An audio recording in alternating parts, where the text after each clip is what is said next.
Hello, hello, hello. How is everybody today? Excuse me, my throat is so dry that I get this frog in my throat, so let me get a little drink here. Thank you. I'm going to do a little tag today. I was tagged by Asha to do the 10 Things About Me tag, I think it's called. I'm not sure. So I don't know what I'm going to say, but I can tell you a few things about me.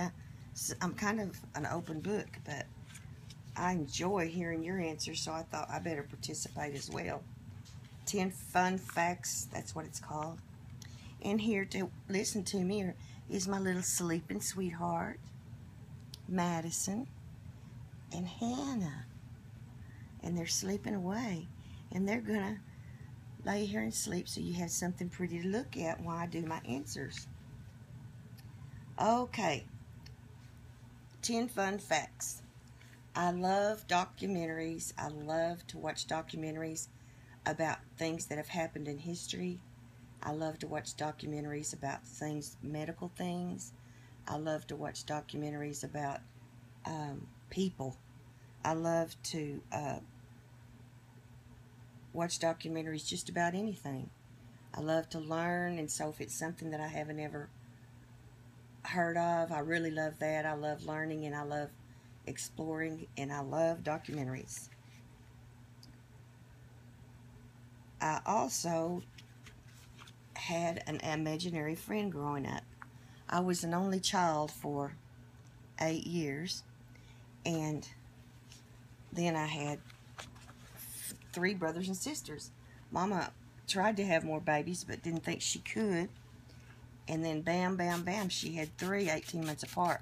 But before that, I was an only child, so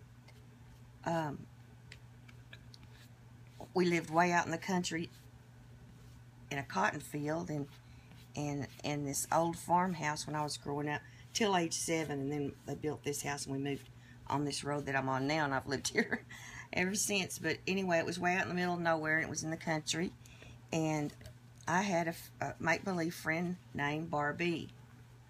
It wasn't Barbie, it was Barbie. That was before the Barbie doll came out, and he stayed with me almost every day. We did things together. I could still see his face, and then one day he went off to war, and I never saw him again. And after we moved out of that house many years later, Mother did a little bit of an investigation about the people that had lived there prior to us, and she found out that one family had a son named Bobby that did go to war, and he was killed in war. And I so wonder if that was who I was seeing, Barbie. But he was, it was nothing scary. It was just a good friend. He just followed me around, talked to me, and played with me, and we talked back and forth, and I can still remember it like it was yesterday.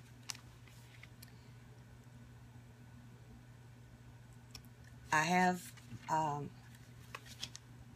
things that happened to me sometime with my grandmother. My grandmother was raised in this house, and she comes to me sometimes in my dreams. It's my maternal grandmother, and she and I were close.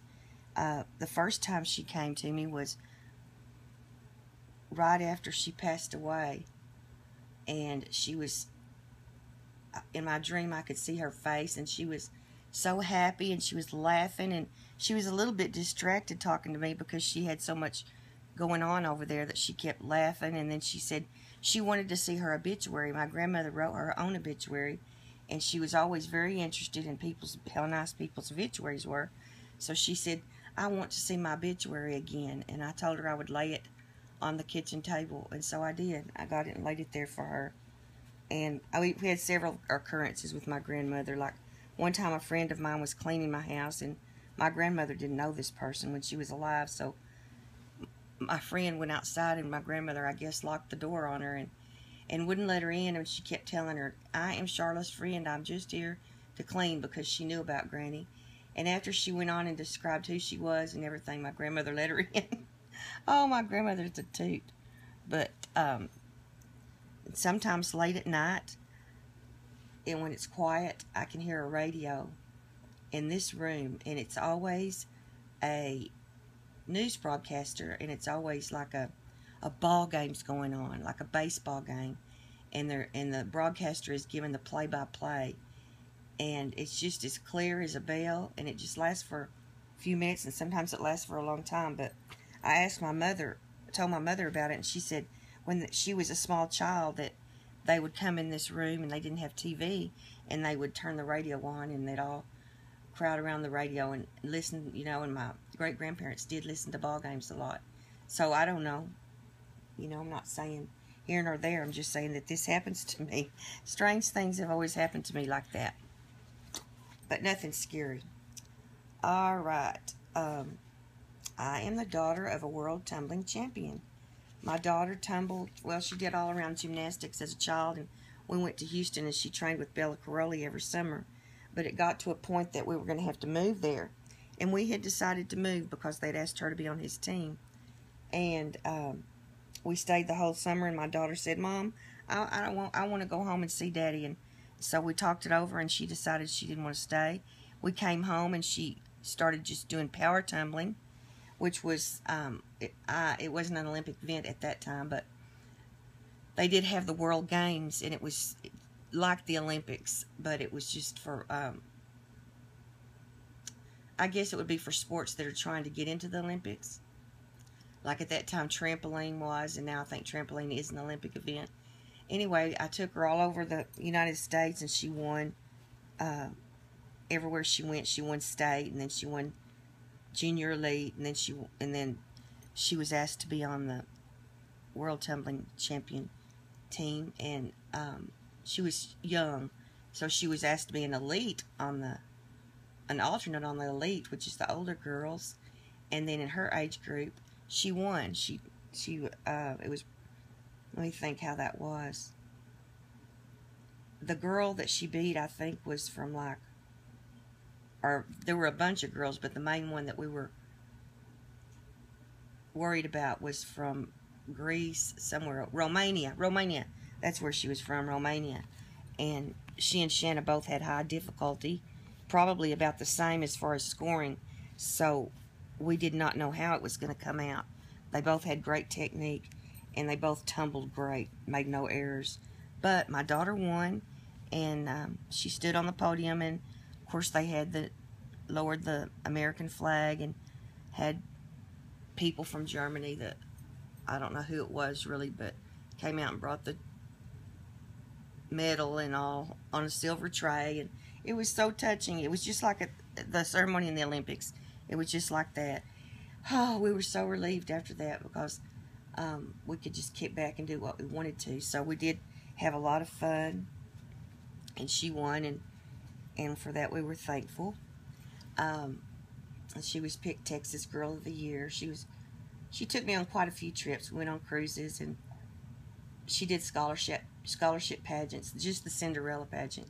It's not one of those where they wear all the makeup. It's where little girls look like little girls, and it's a scholarship pageant system that's been around for many, many years, based out of Louisiana. And she won state a couple of times, and then national talent. We went to Florida in the summers, and she won national talent. And so she won a few cruises that we went on, and after the cruise we'd go to Disney World, all the girls, and we had fun there several times, and that was just a lot of fun. I got to do a lot of fun things when my daughter was growing up. She was quite talented. We spent a lot of time at the theater. She was in a lot of plays as a small child at the university, and we would spend a lot of time in the theater. We love theater. Okay, let's see. I'm always for the underdog. As long as I can remember, as far back as I can remember, I have always been for the underdog. I don't like to see people taken advantage of, and I like different types of people. One time my daughter asked me, where do you find these people, Mother? I always like strange, different type people. I don't know, I just like to talk to people and learn about them, and I like people that are different.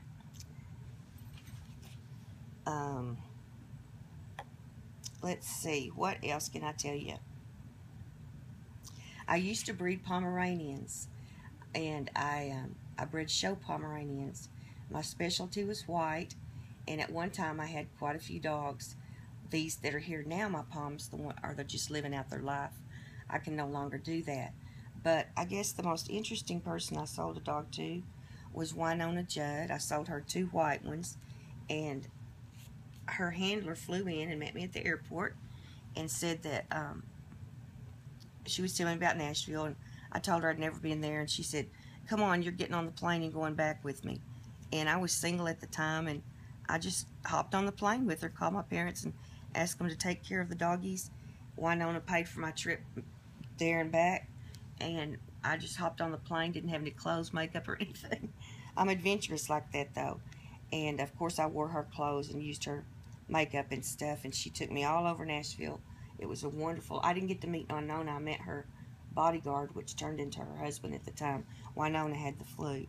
And then I did sell a beautiful Pomeranian to a lady in St. Croix once, and she didn't want the puppy to fly out by itself, so she flew me to St. Croix, where she had an old historic bed and breakfast across from the sea, and she let me stay there. I was the only one there. It was off season.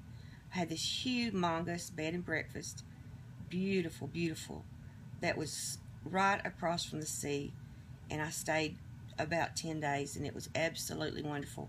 She was Italian, so in the afternoon she would pull her table out on a deck and cook Italian food, and her husband was a Italian singer, and he was in a no, it was sort of like a quartet. I don't know exactly, but he sang beautiful Italian, and she would pull the table out, and we'd sit around and talk and eat and listen to music, Italian music. It was wonderful. We're still friends to this day.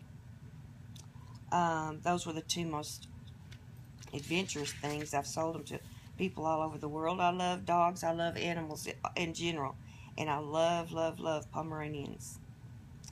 I have always gotten along well with people from Canada and Australia. I don't know why. It's just like whenever my daughter was traveling, tumbling, it just seemed like that I'd end up with Australians and Canadians. Excuse me. I accepted Jesus as my Savior when I was 13 at a church camp. We went to church camp, and I can remember when the invitation came, it was like I had this yearning and this pulling and this desire to go up front and to announce that I accepted Jesus as my Savior. And I did, so that's when I found Jesus as my Savior, and I guess that was the very best day of my life. I was so excited to come home and tell Mother and Daddy. There were like 3 of us, and so we were all baptized after that. But that was when I was, I think, 13. All right, let's see more about me. Okay, in high school, I was very athletic. I went to state and track, and I was all district basketball. I loved my high school coach. We were very, very close, and absolutely still are.